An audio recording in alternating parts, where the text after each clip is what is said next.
Hello, good day. Bali ko na po yung order for the hard disk. Wii hard drive natin. So this has both Wii games and GameCube games. Some GameCube games installed. So video test lang natin siya sa pang-test namin na Wii unit. Lipat ng buksan. Bilis.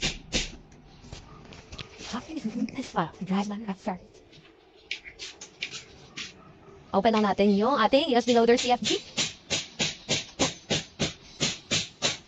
For our Wii unit, meron na po naka-install na USB loader CFG. This is where you can access yung mga Wii games that we have installed for you.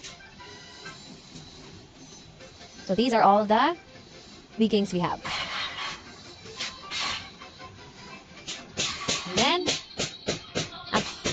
lay lang natin dito sa mga Wii games.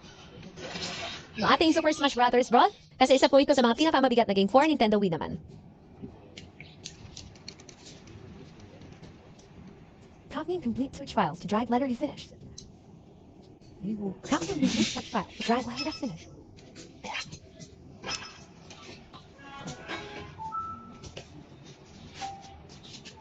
Close ko lang. And, access naman natin yung mga GameCube games. So, for our Wii unit, meron na rin ko kaming Nintendo, where you can access yung ating mga GameCube games naman. Now, select lang din natin yung USB. And lalabas na po dito yung mga GameCube games. So, okay na po yung order. Bali, papak na lang din namin at then wait na lang namin yung courier for pickup. Pa-wait na lang din po na mag-update yung crafting information sa inyong shop. Thank you po.